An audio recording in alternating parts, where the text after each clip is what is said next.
Monsieur Frédéric Mitterrand, le ministre de la Culture et de la Communication, malheureusement n'a pas pu se libérer et m'a donc demandé de vous faire lecture d'un message, ce que je vais faire dans quelques instants. Bordeaux accueille aujourd'hui Métropolis. Il y a un an, à la demande de Frédéric Mitterrand, ministre de la Culture et de la Communication, Dominique Perrault, commissaire du pavillon français de la Biennale d'architecture de Venise, invitait à penser la question urbaine à partir d'une approche territoriale et métropolitaine.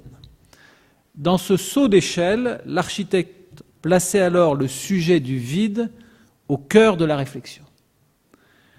Autour des enjeux de la métropole dite post-Kyoto, objet de la consultation internationale du Grand Paris lancée par le président de la République en 2007, 4 des plus grandes métropoles régionales de l'Hexagone ont montré que le laboratoire urbain était à l'œuvre, avec notamment des opérations de logement significatives. Autant d'approches spécifiques qui attestent la diversité du paysage français. Dans le sillage de la Biennale de Venise, le ministère de la Culture et de la Communication a confié à la Cité de l'Architecture et du Patrimoine la mission de poursuivre le débat métropolitain dans les 4 grandes villes présentes sur la lagune, afin d'explorer plus avant les pistes ouvertes par Dominique Perrault. Le cycle Métropolis s'est attaché dans un premier temps à poser la dimension théorique du débat, le 29 avril dernier à Paris, avec le colloque international intitulé, je cite, « Quand les architectes n'ont pas peur du vide », qui a connu un grand succès. Ce jour-là, 2 films ont été présentés en avant-première. Paul Virilio tourne autour du vide, d'une part, Le plein, le vide, leçon de géographie, d'autre part, court-métrage de Richard Coppens révélant des images du vide au cœur des territoires métropolitains.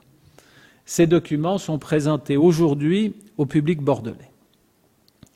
Ce colloque, dans la capitale aquitaine, est une étape décisive des rendez-vous Métropolis en termes de calendrier comme de thématique.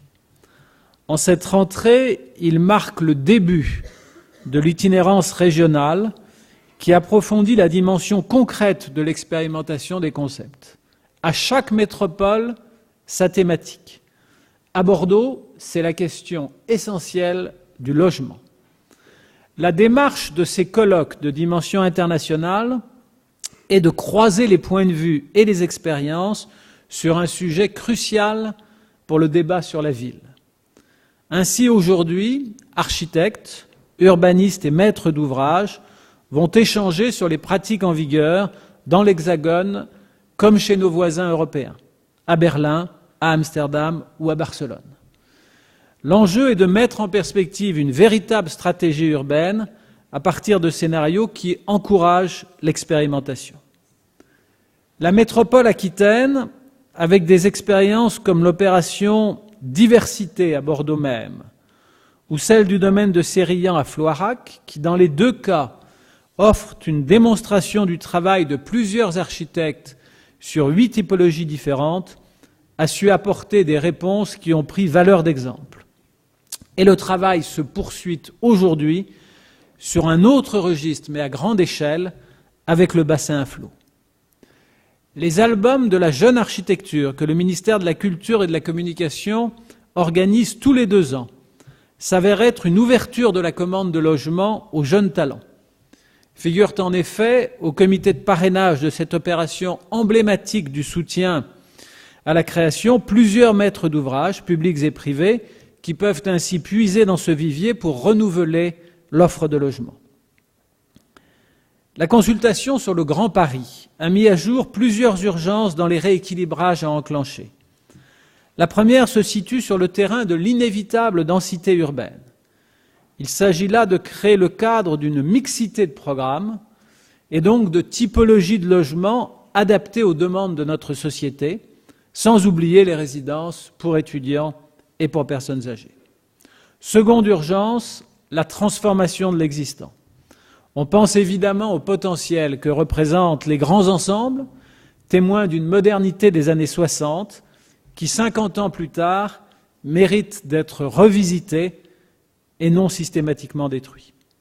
Car l'enjeu est bien de créer les conditions du vivre ensemble dans la ville contemporaine. Un défi à relever pour les différents acteurs de la métropole, dont les architectes, qui ne demandent qu'à expérimenter en la matière. Merci de votre attention et je vous souhaite maintenant un excellent début de colloque. Je reviendrai en fin de journée accompagner M. Apparu.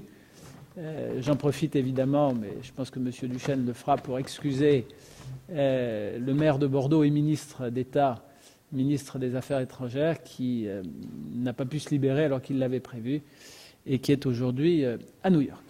Encore une fois, très bon débat, très bon colloque et à tout à l'heure. Merci.